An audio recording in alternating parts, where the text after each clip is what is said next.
Welcome to another episode of This Was Supposed to Be Easy. We've had these conversations on at least 1,000 car rides and thought it might be time for other people to join us.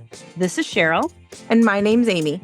You asked for it, and we are so happy to deliver. We are excited to welcome back Dr. Holly Hoffman, along with one of our other good friends, Dr. Katie Sloan. Holly and Katie are both professors of early childhood development and early childhood education here in Michigan at Central Michigan University and at Oakland University. And the way that we were able to bring them both together today is because they were able to come together around the topic of joy to seek funding for a grant opportunity that allowed them to do some research together and with other professors around the state. So I am going to go ahead and turn it over to one or both of them to tell us a little bit more about the topic of joy and how they were able to use that to launch a project around joy for their research. Awesome. Thank you so much for inviting us to be a part of today's discussion. We are very excited to talk about a joyful topic, joy. And so I just want to thank you to Cheryl and Amy for welcoming us. And I want to say a big thank you for Katie on joining me on this journey, as we have really had a great time discovering more about joy. So just really, really happy to be here. Happy or joyful? No, I'm kidding. I mean joyful. I'm super joyful. So yes, so happy to be here. And we really enjoyed this whole ride. Katie and I used to be coworkers, and actually I met her when she was working on her dissertation and just learned what an amazing person she is. She's joy-oriented and very big advocate for others, and really thinks about holistic learning and really wrapping around individuals, no matter what their field is, if it's in education or in other things that they're doing, and lifting them up. So I thought this could be a really awesome opportunity for the both of us. So a grant opportunity came up, as Cheryl mentioned, through the Early On Center for Higher Education here in Michigan. And so we went for it. We decided to write a grant about how can we infuse joy in the college setting? How can we wrap around our fellow higher ed professionals, other professors, instructors? How can we wrap around them and just really promote how important joy is in learning and teaching, and really being a great model for our college students who are going for this grant, who are going into early intervention. So they're headed into a challenging field where they're going to need a lot of support. And there are so many areas of joy that might be overlooked during stressful times. So we really wanted to make sure that joy was so infused in their demeanor, in their content, in their classes, in their teaching supplies, all different kinds of things. And so that was really the opportunity that kicked off this whole thing.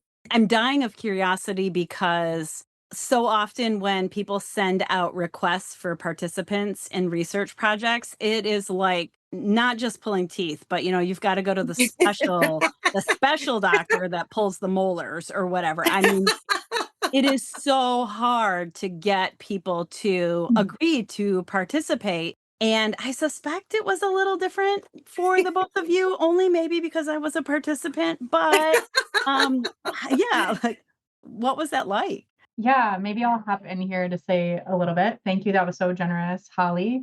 We designed this study where anyone who was teaching future early interventionists across the state of Michigan could participate in a book study. So we met several times virtually to discuss this book that Holly just held up about. Show it again, Holly. Show it again.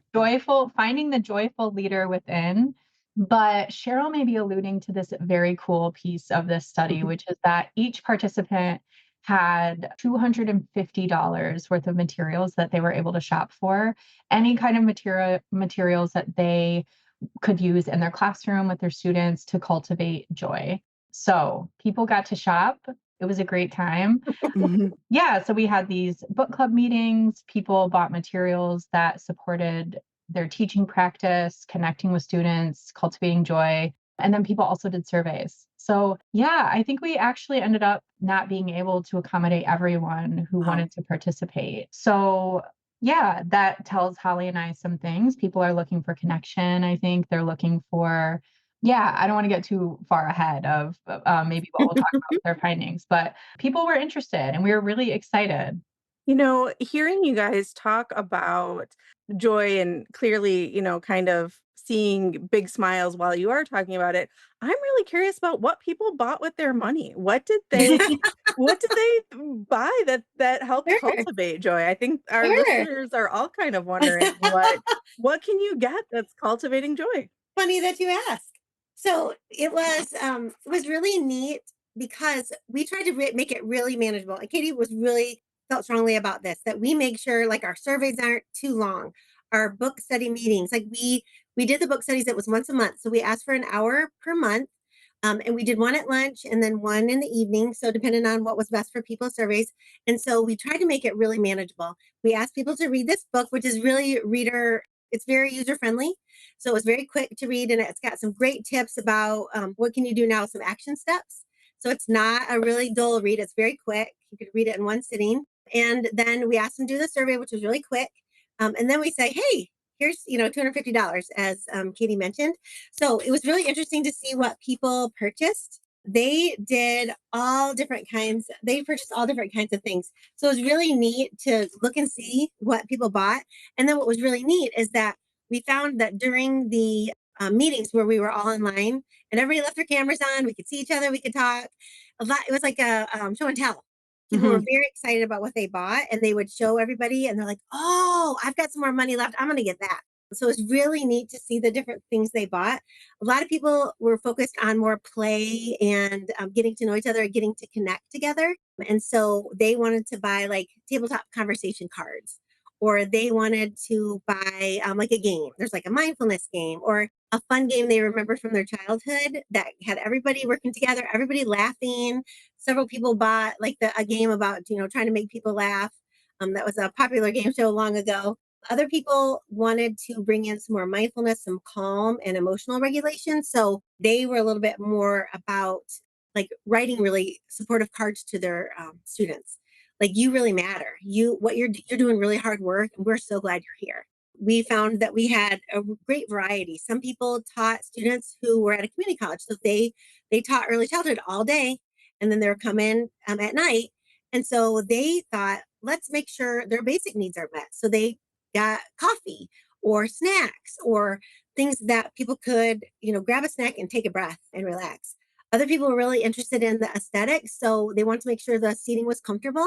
We had one person buy like a pretty big, sizable chair, and they loved it. Other people bought seating for each student, and so they could sit on the floor or they use in their seats. Quite a few people bought lighting, so they wanted to turn off the big fluorescent lights and use those smaller lights. So that was really neat, and lots of community building and lots of connecting.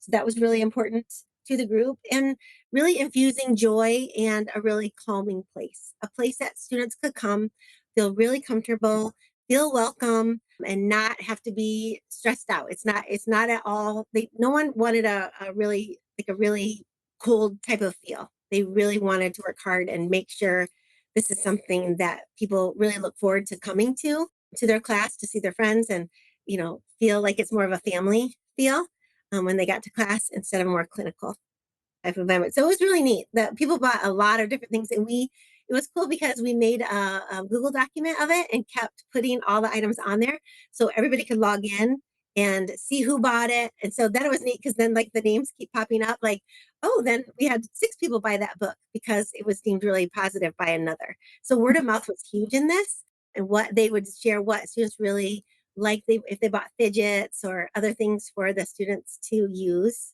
they had a great time sharing with each other. I like that almost was an unexpected intervention or part of your programming, it sounds like, because it, I doubt, was in your protocol that we're going to share this document and everyone will be able to see what Mm-hmm, other people are buying. But at mm-hmm, the same mm-hmm, time, we know that joy spread, right? mm-hmm, And good mm-hmm, ideas are contagious. And just mm-hmm, by virtue of making what people were finding and using public mm-hmm.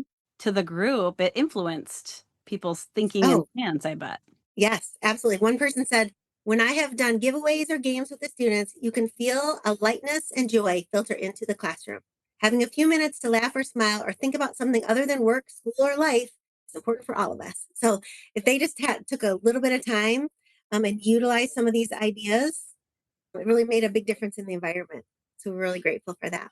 Yeah, I think for me personally, so Holly and I set out to look at, like we were colleagues, and I feel like we were both talking about like the ways that we were like really trying to like attend to like joy and pleasure in the classroom and happiness, like connection, like we're playing, we're getting to know each other, we're having a good time. And so we were like talking about those things and how we were noticing them, we think being really related to like engagement and to learning and to belonging. And so I thought that would be a lot of the focus that we hope to learn about, in this study. But as we've been doing this analysis, I keep noticing again and again and again the ways that the faculty in this community were like so much of the impact, I think, was the faculty learning from one another.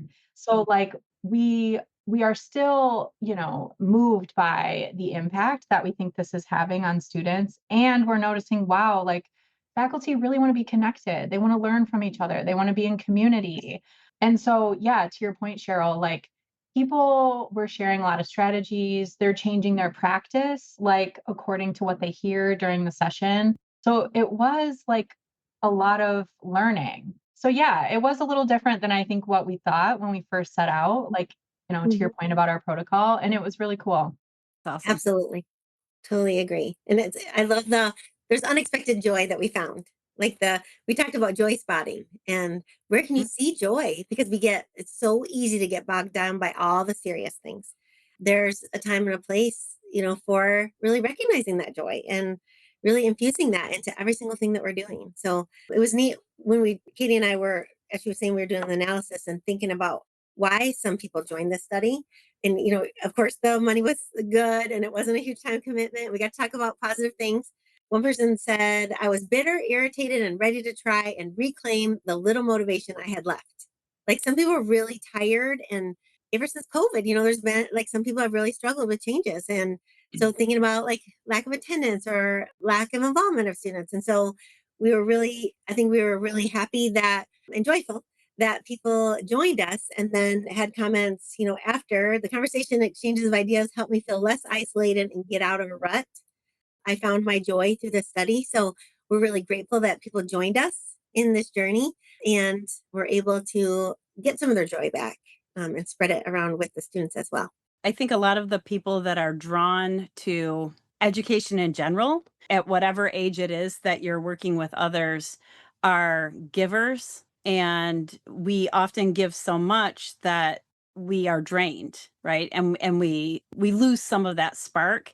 And I remember right before your study began, and maybe one of the things, because I do almost anything I can around happiness and positivity and all of those areas, but I was attending a conference and the keynote speaker had everyone say out loud together, I deserve joy. Mm, And not only once, but multiple times. And to be in a room where several hundred people were saying, I deserve joy. And on that third time, having that really hit them in the emotional core, right? That I really do. It's not just give, give, give. Like, mhm, I mhm, deserve this. I deserve mhm, this too. And the way that you shared that, some people were contemplating leaving their mhm, profession, and they're not even the ones working with the vulnerable young children, right? mhm, We're working with the future educator. mhm. Right. What an impact. I think what's Yeah. so neat about it is that you can apply this in so many different settings. So, it could be with your family or, with your community, with your church, whatever, is your path. And I think that Katie and I both have been really fortunate to study other studies and learn in other ways about related topics, thinking about, I was thinking about it, I was like, wow, it's almost been 20 years and trying to think about my dissertation topic. And I chose to do the development of humor in young children with disabilities. What was one of the most joyful parts of that is learning about humor in so many other types of settings. I found studies about humor in marriages, humor in dating, humor in friendships, humor in the workplace. Like I learned so much. And so it was so neat to be able to then share that. Like I got asked to go speak to, to different work groups to talk about how can you be a more productive employee through the use of appropriate humor. Right. And so it was so neat to be able to plug into all those different types of things. And I think we both found the same with joy, like with study of joy. And we can be more productive as an employee, no matter what our field is, if we infuse joy into our practices and in our mindfulness.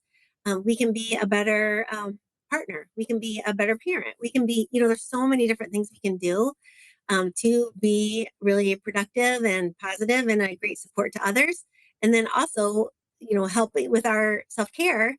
If we infuse joy in our self care, we're going to be even more well rounded. So I think one thing that we both really enjoyed about this is finding different ways to apply all the different things that we learned and were a part of. Yeah, I was gonna add, like, Cheryl, when you just talked about how we deserve joy, like, that should not feel profound, right? And it does. Right. I think we're living in a time and place where, like, productivity and sort of like grind culture and like we're just having to produce and I all the time. And I think our like humanness, like our human needs are so often kind of like just pushed to the margins, I think.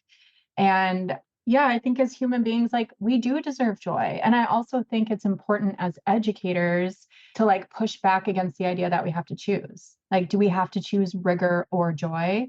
Do we have to choose between education, future employability, and fun? And so I think Holly and I, like in our own practice as educators, like we were sort of rejecting those binaries. And I think that's what we've been finding throughout the study is that through like centering like the needs and also the rights of our students, right? Like, don't we all deserve joy? Don't we all deserve to belong in spaces and to have a good time? Like, school doesn't have to be so terrible. And what if it doesn't have to be terrible at all? And like, Right. we're training up early interventionists, early childhood educators. If we walked into any Head Start, GSRP, childcare space, and people looked miserable, we would be concerned. Like, we would be like, what is going on here that children don't want to be in this space and that they're not smiling? And so, where is it like in human development that suddenly that stops mattering? Like, that we stop attending to the space, how it feels, how close of connection and relationship we have? Like, I think these are some of the questions that we've been asking ourselves. And so, in this study, we found like the faculty described the ways that they saw retention impacted by these practices, the ways that they saw engagement impacted. We weren't necessarily surprised because that's what we're finding in our own practice. Like, of course, your students are more likely to come to school if they feel like you care about them, if they feel like you know them, if their peers know them, if they have connections, and if they're going to have a good time. Like, we know when kids are actively engaged, they learn more. And why would that not be the case, I guess, for adult learners as well? And also just to say, like, we don't attend to joy because it makes us more productive, but in like allowing humans to have needs and desires and to have a good time, maybe it does help us in our learning. I feel like joy and happiness are some key phrases that I have seen everywhere lately. I've seen them in other podcasts and as I've talked about numerous times, TED Talks and things like that. And I know there's some joy spotting and that I go out and actively kind of seek those moments. But what I'm kind of wondering too, if we could take one step back and for all of your listeners out there, would you guys be willing to explain joy and happiness? Because we hear those words used interchangeably, and I've heard in some places that they aren't, in some places that they are. But because we have two experts on here, I'm wondering if you might talk a little bit about that. I'm gonna pass this to Holly, who's the joy scholar. You're funny. It's interesting because you're right. I see so many different types of things. And even a couple people in the study shared, they're like, is this going to be another buzzword? Is this going to be another fad in education that I'm going to sign up for this and blah, blah, blah? Is that how it's going to work for me? And so it's interesting because one person said, joy is always an end goal. However, my journey is finding the process to get to that goal without recognizing it. I was experiencing, and this person was enjoying and experiencing joy the whole way. So joy, and for some people, it's like that end goal. That's what you're shooting for, right? And I think of joyful people. They infuse it into everything they do as a bigger umbrella. Happy is like my current mood at that time. Like, how did you feel during that movie? Oh, I felt really happy. That was great. It was so good to sit by so and so that I hadn't seen in a long time. And so that's how I separate it in my mind. Happy is more like, how are you feeling at this time? I would love my children when I drop them off at kindergarten. I hope they feel so happy today while they're experiencing meeting these people. I hope they have joy in their heart. I hope they have a joyful nature. I hope they have a teacher that wraps them up with joy and loves them up and lets them know that they're really important and that teacher's really glad they're there. I think of that as joy is just more a part of your being and you're infusing it into so many different things, a state of joy, an opportunity to be joyful in your heart and in your mind. And then happy, I think of that was such a great time. I'm so happy we got to go. I'm so happy we went to that concert. That was really, really fun. Mhm. So not to discredit happiness at all. I mean, every scholar has different ideas. That's just how I separate it a little bit more in Right? my mind. Like happiness is an emotion, an in Uh-huh. the moment emotion, whereas joy could be explained more as an attitude or a Hmm. Yeah. practice, Yes. A state of like an mind. yeah. Yeah. I think it's an approach. Mhm. Do I have a happy approach? Do I have a joyful approach? Happy is how people might react. Hopefully, my goal is to have a joyful approach when I interact with students. I hope that my students, as I work with them, can feel that they are wrapped in joy, that they are cared for. I hope they see joy in the classroom. I hope they hear joy in my voice as I'm sharing with them. I hope that they recognize that joy can take them so far and if they infuse it in their current practices with their roommates or who they're dating or their families and in their community, they can use that. That's something that they can use for their whole life as they go into the field of education or no matter or any other field that they go into. I'm hoping that they choose to have a joyful attitude. Mm. I'm I'm gonna squirrel for just a minute because as you were describing that, I thought of a conversation Amy and I had literally last week. And I was preparing to facilitate our governing board retreat that was about to happen and planning kind of the opening, conversations and questions and things like that. And so as you're talking, I was thinking about a couple years ago where I made a very purposeful decision in my class that I led face to face to always begin with first a mindfulness practice that they could use in the future with children, but then also to say what's going great. To start class with just you can share. This isn't about, your knowledge. This is about your life and you as a person, what's going great. And we did that in every class. And I had people come and tell me at the end that they look forward to coming to class just because sometimes for some people, it was the only place where they could share exciting news because they weren't getting along with their roommates or whatever it was. And, Mhm.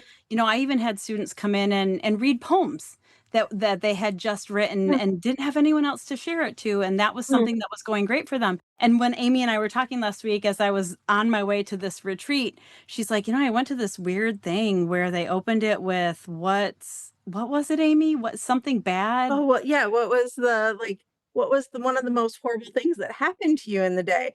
And I thought, why would somebody want to enter into that frame of mind?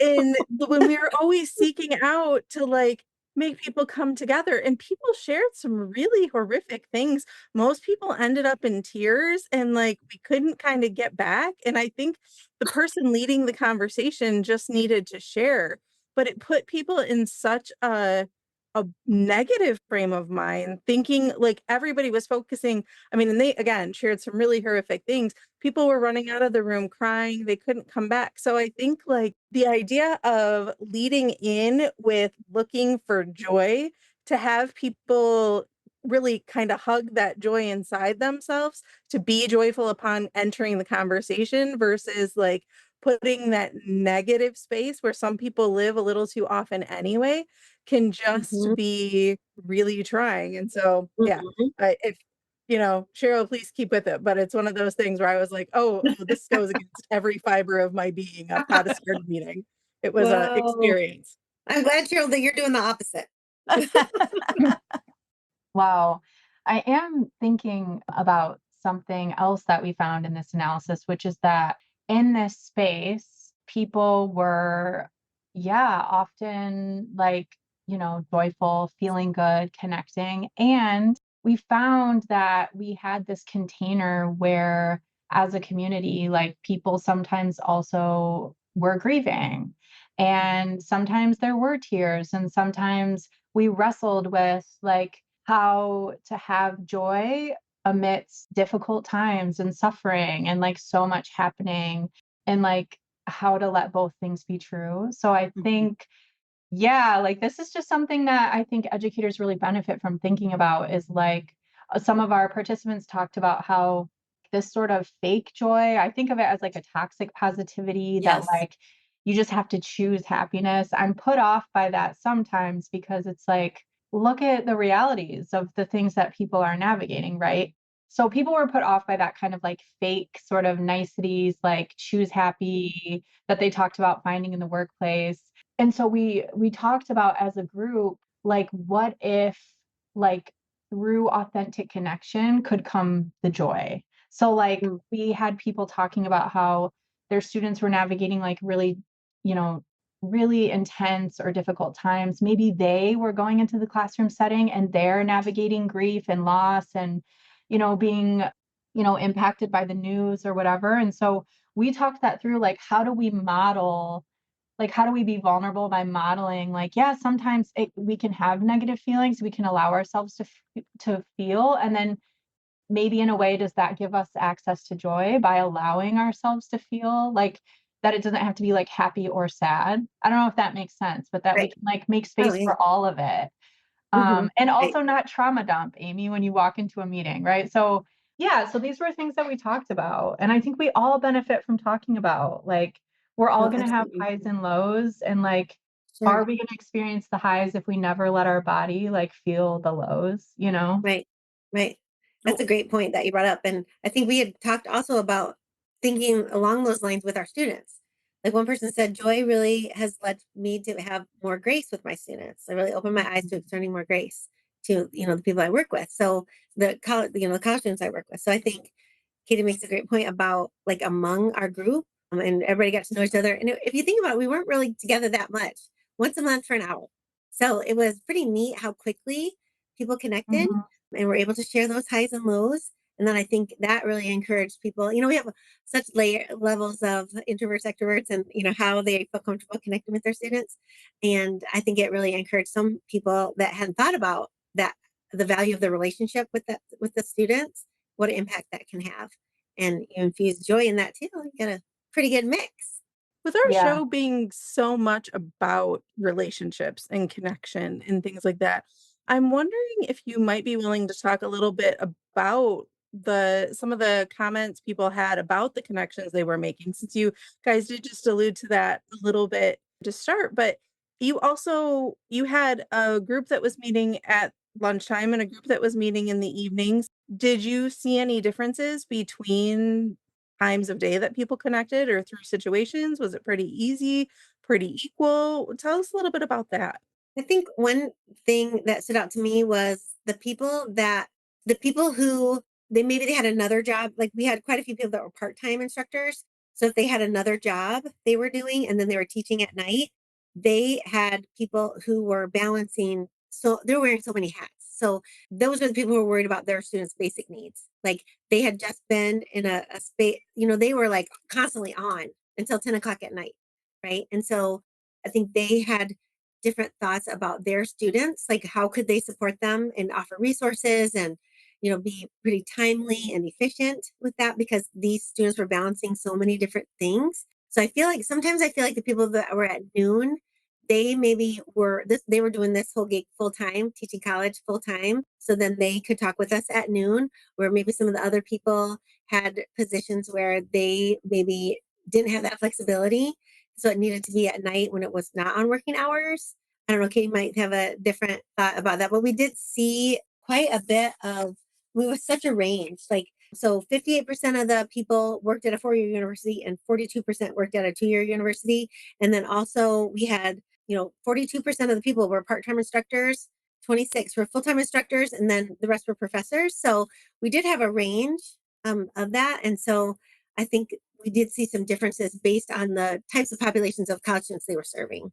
Yeah, I was gonna say, Amy, really the work that we were doing is just like thinking about, I think, relationship and connection. I feel like it's so like sort of tangled up together. And I think what we found people can apply to whatever work they're doing is that we're living in a time where people are living possibly in the most atomized ways that we've ever lived as humans, that we're living more like sort of individualized, right? Like whether that's like the nuclear family separated from like the idea of like a village, right? Or if it's each person spending so much time on their individual device, kind of like numbing out, right? That we're living, I think as a culture, we've experienced like the loss of connection in a lot of ways. And so we found that faculty, like they desired connection. They wanted to be in community, they wanted to be processing together, sharing ideas, getting support. Holly and I were talking about earlier, like someone brought this up, one of you, I can't remember, but like, oh, I think it's Cheryl about how educators are often like pouring out, but like who teaches the teachers? Like who cares for those who care for children? Like questions that we can ask, who do we lean on? And so these folks were noticing in their students that loss of connection. Anxiety was really intense. The phone use was really intense, that lack of sort of belonging. And so educators were orienting toward their students to think about how can we build this connection that people, I think as humans, everybody needs that. And like, what are the ways that we can cultivate that in any space we're in, whether it's Cheryl at the governing board, or if it's with your kids at home, or in the classroom community, in the factory where you work. And like, I think all of us can benefit from doing that work of like turning back toward the collective. I think in this moment in history, like it's very important that we think about how we can orient ourselves back toward like all of us, right? That we Mhm. could be looking for connection and community and taking care of one another. Because I think we've lost that in some senses, not in all, but I think in some sense we've lost some of that. And people are hungry for that. They want to be Mhm. connected. And I think that is related to experiencing joy. Because if you're isolated, like it's really hard to feel joy, I think. And I do think that's one thing that reminds me of the author. Dr. Byington wrote this book, and we were lucky she came and joined one of our book clubs. And so I got to hear her speak a couple years ago at a national conference. And she talked a lot about this in terms of like a learning community of her staff, like the people that she was with. They really grew together and became like this really tight knit, connected group. And I think about, Amy, you were said about relationships. I think about friend groups. If you're in a book club, even if they don't read, they could be a group that is that's really connected, and they lean on each other during high time, really low times in life and celebrations, right? Maybe it's at work, maybe it's your family. Like some people, their extended family, that's their crew, right? And they are so close with their cousins, and they lean on each other. So we have all this stuff about research with college students living in these learning communities. Well, great, but that could be utilized in so many different spaces, at work, at your church, in your community, at the library, all those places you can pull a small or larger group together and lean on each other, learn together, laugh together, experience joy, and, just really benefit like crazy. So I think it's so applicable to so many different types of situations. I love that you shared it in that way, Holly, because the things that I purchased as a participant in this study kind of came from conversations Amy and I had been having in terms of just feeling so busy, overscheduled, overwhelmed in our lives that we were losing the space for the creativity that at least Mhm. for our personalities Mhm, we found ourselves craving, just mhm, mhm, craving time and space to be creative. And so I focused on creative items when I mhm, was making my purchases. And so mhm. I bought pencils that had multicolored leads just because writing with them felt more fun, and passed those out on the first day of class and at a couple of workshops that I led, and the eyes were just like, "We get to keep these?" I'm like, it's a pencil, okay?" But people were Mm, so thrilled that they got to keep them. But I also, followed my passion for flowers and preserving flowers and using flowers. And so I bought a flower press and thought, well, I could spend my summer when I'm up north at home collecting flowers and pressing flowers that I could take into a creative experience. And then I bought a few dried flowers to be able to practice and think about what would it feel like to be creative with dried flowers, to use creativity to actually collect and press the flowers, to buy napkins that have floral prints on them, and what could I do with it? And, just like what, a week ago, 2 weeks ago, I thought I need to practice this with some people who love me before I'm doing it with students that don't know me yet.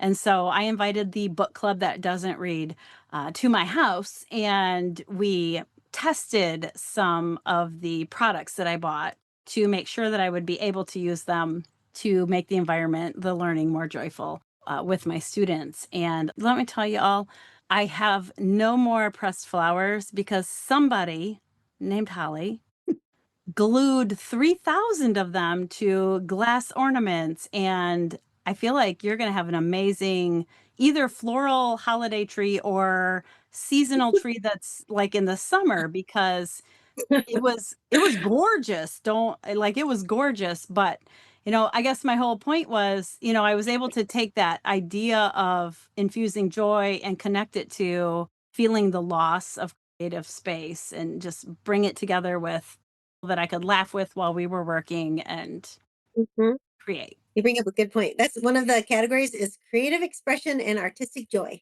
That's one of Ooh, the categories that we used for the things that people purchased. And I okay. did reorder those for you. They're going to be at your house on Thursday. You did not. Yes, I did. I used them all. However, I can say as witness, Holly really had a great time with it and was definitely infusing joy in this project as she assembled. And I remember you even saying, Holly, yeah, that you Oh, had never liked anything that you made before I and know. that This is, you made it and you were yeah, so proud of it and it was so I cool. was. I said, this is the first product I've ever made that I'm actually proud of. Mm. It makes me think of like the 100 languages Mm, poem. Oh, yeah. mm. And I think anyone, this is like oh my gosh, I should let Cheryl Laura Smelaguzzi from Reggio Emilia, Italy. Keep going, Katie. okay, thank you. Yeah, I don't want to Mm, mess that up. But essentially this like poem that's really like centered in a lot of spaces that are doing Reggio inspired work is like that the child has 100 languages, and I understand it to basically be highlighting like all of the different like multitudes that a child could embody and all of the ways that they could express themselves and do beautiful work. And Mhm. then they're sort of in these spaces that reduce them to like doing work a certain way. And yeah, I think, I don't know, that's what I've been thinking about with the study is like, do we ever lose those needs? Like, right? Like Holly is like having such a good time expressing herself in a beautiful way. Like, do adults not also deserve joy? To Cheryl's point, do we not deserve? I deserve joy. Yeah. Say it with me. Yeah. I I deserve deserve joy. joy. Yeah. Yeah, it's just really important, and I think we all yeah, like, adults could also have 100 languages, right? And, like, if we were in Absolutely. spaces that were full of softness and that were welcoming, Mhm. Yeah. who Cozy, knows what we cozy. could be capable of. Yeah, Yes. cozy, Yes. exactly, and Yes. yeah. Absolutely. And I think I'm so glad you brought that up because it was interesting because several of the people in the group, their university or their community college, they have designated spaces. So they have classrooms that nobody else uses. So they have like small lamps. They have, like subdued lighting. They have comfortable chairs. They have all these things already set. And so everybody else is like, ooh, I want that. And so I think some conversations have been started at different places. I'm sure administrators are going to be after us for supporting these ideas. However, it really made a huge deal for it was a big deal for Mhm. the instructors who taught in those spaces and the students. This is their space. Mhm. And so it was really neat because I think they felt they could be creative in those spaces and they felt welcomed there. And so I think that says a lot about the environment and recognizes those 100 languages of the Yeah, children and adults. absolutely. Yeah, that was, like, a big finding that, I didn't Hmm. expect is, like, like attending to the aesthetic and how much of a role that might play for us as Mhm. humans. Mhm. And there's something about like, people were getting like a little Keurig together so that their students could have like a hot drink, or like there's something about just like a space inviting you to like let your guard down. That it doesn't have to feel clinical and like threatening. There's something really powerful there that we haven't totally fleshed out, but like there is something about being in a space that feels cozy, that feels warm, that feels like people know your name. Like, when you go into someone's house Mhm. and they hand you a glass of tea, like Mhm. there is something about that. And I think to Amy's Mhm. question, we can bring that energy wherever we are, I think, so that people do feel welcome and like they belong. You're speaking my hygge language. Yes. Love it. So I think as we look towards wrapping up, I'm wondering if there's anything else you learned at this point that you want to share, and or what's next? Hmm. One thing that we didn't get to talk about was we asked people about their current workload and stress load, like how much stress were they carrying around, and we're really excited that people they had improved perception of their level of stress. Like it was Mm, down from where it started. So a lot of people said really high, like 58% of people said high or very high, and 42% said moderate at the very beginning, and nobody said low. And then as we at the end of the study, we did another survey with them. Only 12% were high or very high, 75% were moderate. Then we had like some people were at low. Like they were saying, "Hey, like I'm really feeling good about my stress level." So I think that we I took from that hey, really focusing on this and talking about this and allowing joy in your life and in the lives of your students and the practices that you're doing, maybe that had a really positive impact on your level of stress. So I was excited about that. It also saw a climb in like we asked like what are factors that support joy in teaching. Like we asked about like building positive student relationships, hands-on learning, sense of community, use of humor, those things, and every single one of those became more important. Every single one. So that was really cool to see that people thought, hey, this is worth my time. This is worth my energy. This is something that's really important. We also found that we had asked people like when you have a high level of stress, which of these strategies do you find is really helpful for you? And every single one climbed that too. So like time with your loved ones, hobby, exercise, your spirituality, counseling, mentors and coworkers, every single one went up. Like they rated it as a strategy that they thought was even more important. So I think those are some of the findings that I thought maybe people would kind of stay the same, but people actually grew in their level of ways that they were able to combat some of those negativities that come just with life and also had a lower level of stress. So right? Like that's pretty cool. it's worthy of not only your money or where you're allowed to spend your money, it's worthy of your time to invest in elevating joy. Hmm. Right? Like, giving it Absolutely. more of a priority status. Yes. Absolutely. Absolutely. The point I thought to add, I don't know how much we talked about this, is the feedback that people shared that they got from their students. So Mm, someone was Mm. writing like handwritten cards to their students, like to let them know that, some kind of a skill that they noticed them having or something special mhm, that they brought to the group. And like the ways that students were moved by these small gestures, I think a lot of people shared like really beautiful feedback from students about how the space felt to them. And Mm. so also through that, faculty enjoyed their jobs more. mhm. So Mhm.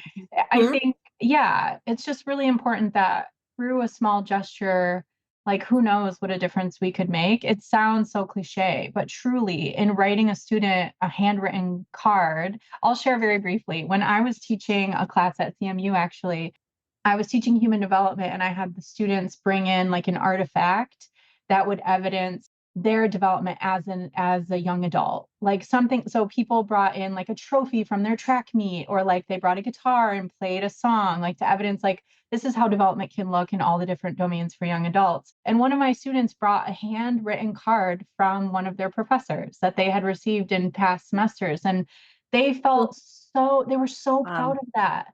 They were so proud of that. And for good reason. Like, how often our students moving through all these spaces feeling completely invisible? And it's not all bad, but like, what are the Mm-hmm. ways that we can interrupt that just by noticing one another? Mm-hmm. So anyway, I think that part is really Mm-hmm. important. And that part is Absolutely. encouraging to me because we can all do more of that in the grocery store and, Yes. wherever we go.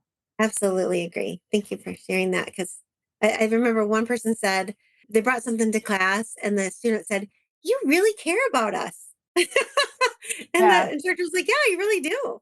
And the Yeah. student was just like, wow, taken aback. So it was Yeah. really neat.